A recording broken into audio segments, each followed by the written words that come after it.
Hey YouTube, it's your girl 4cHairChick here, and today's video I want to talk to you about naturals who are entrepreneurs or small business owners. So it may be that it was a natural who was on YouTube and kind of transitioned into a whole business, or it could have been somebody who's always wanted to be an entrepreneur and started a business that touches naturals. But either way, this video is really for you. I just want to share some feedback, if you will. I have a couple tips to share, and you can take it with a grain of salt or you can listen, but I want to put this out here because I shop small businesses all the time. I'm very, very loyal to small businesses. I have been for a long time, and once I started my natural hair journey, I decided that, I would proactively try to support naturals in business because it just kind of all work together with me being natural and wanting to give back to that same community. So I go out of my way to, instead of picking it up at Walmart or wherever, to try and find it at a small business. Alright, well, recently I've had a slew of bad customer service experiences, and so I just want to talk about those and share some tips, from the customer perspective, so maybe you can take it back and retool and modify some of the things that you do with your own business.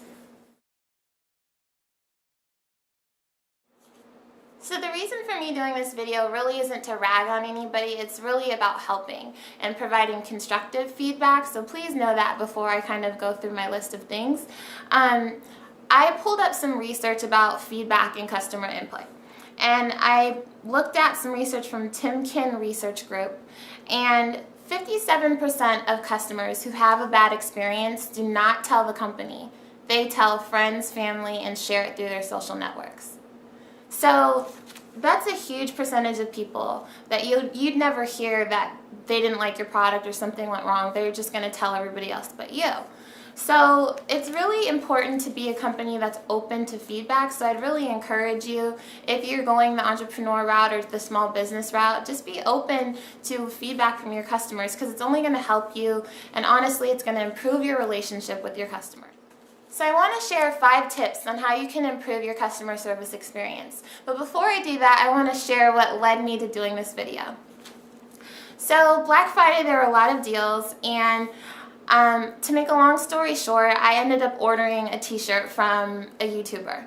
And I was really excited about it, and basically 12 days after I placed the order, I got my first response. So I didn't hear anything at all for 12 days. Placed the order on December 3rd, I got a response on December 17th. So basically the response was, hey, we're out of your size. Do you want me to ship you another one, another color, or do you want a refund? So immediately I'm thinking to myself, okay, it hasn't even been mailed. It's being addressed for the first time 12 days after purchase. But I said, you know what, I understand, no big deal. Sometimes when you're starting out a business there's bumps, and so I just want to give the benefit of the doubt because ultimately I'm not really looking for an apology, I just want the t-shirt. So I replied and I said, do you have a large in some of the other colors? Well, it's been 3 days and I haven't heard anything back, and so I went ahead and opened a PayPal resolution, that way I could get a refund. So that's what prompted me to do this video, because I was pretty frustrated with the experience, and I don't hold grudges or anything, but I just want to share some insight on just how you can do better. So yeah. Okay, so here are 5 tips for natural entrepreneurs and natural small business owners. So number 1, set the proper customer expectations. If somebody's ordering something from you, just let them know when to expect it, even if it is 3 weeks. Put that out there, because if a customer knows that ahead of time, then it's not like you're breaking their expectations when it shows up from 3 weeks, because they knew ahead of time what to expect. So number 1, set customer expectations. Number 2, confirm shipment. That sounds really obvious, but I'm actually shocked at how often I don't get a confirmation email. So whatever tool you're using to manage your business, they should have an automated confirmation email, so just double check and make sure that's getting to your customers, because right after somebody makes the purchase, they really want something that proves that they made the purchase, especially if it's online. So it's really important to send a confirmation, even if it's just your own email and it's not an automated service, but fix that. Take the time to make sure you're sending a confirmation email. Okay, so number 3, if there is a problem, promptly contact the person. I mean promptly. So let's say somebody places an order and you find out you're out of stock. I mean, right then and there when you find out, respond. Let them know and be very apologetic in your tone. I'm so sorry. I wish I had known sooner, but I just found out we're out of stock.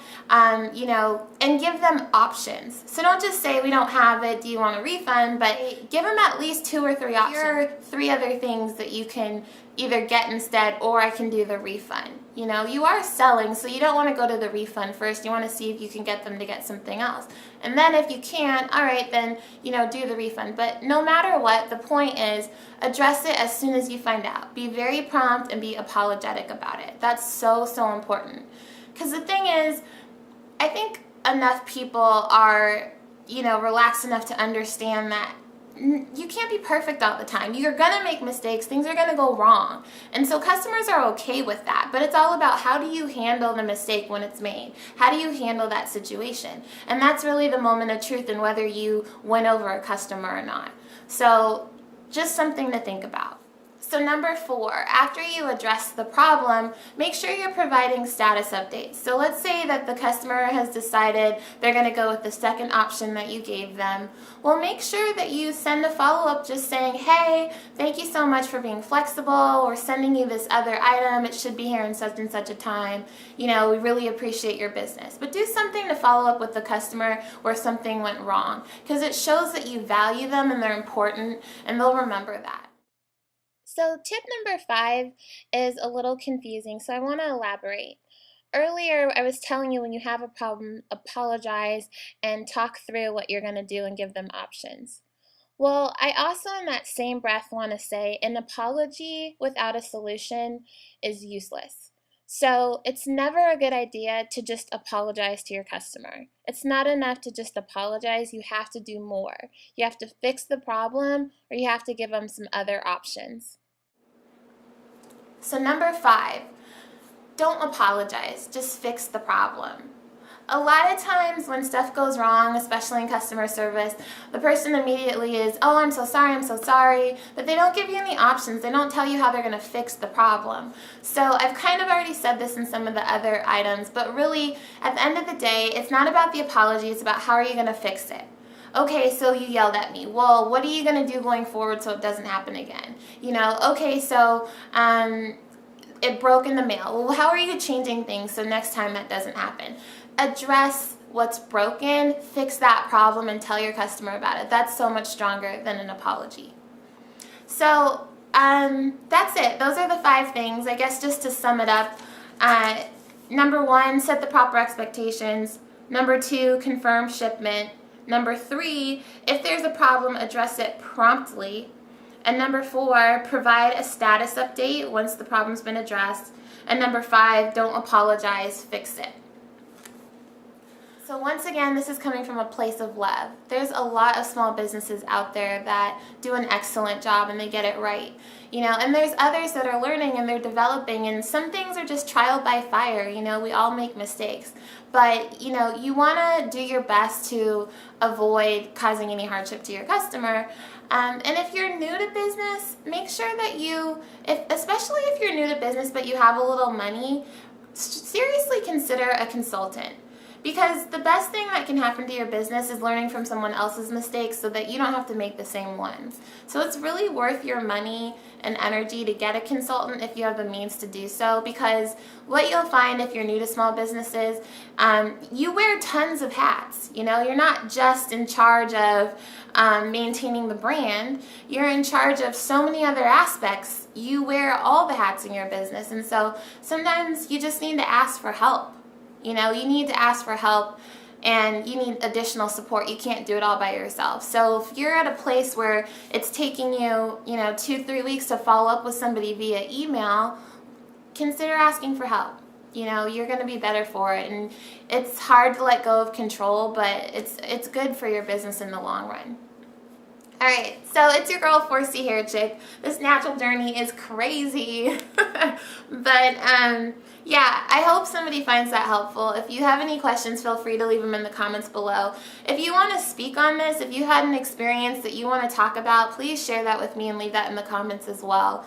You can always catch me at www.4cHairChick.com or on Facebook, 4cHairChicks. Yeah, so thank you for watching this video. I hope you have a good one, and I will catch you on the next video. Outro.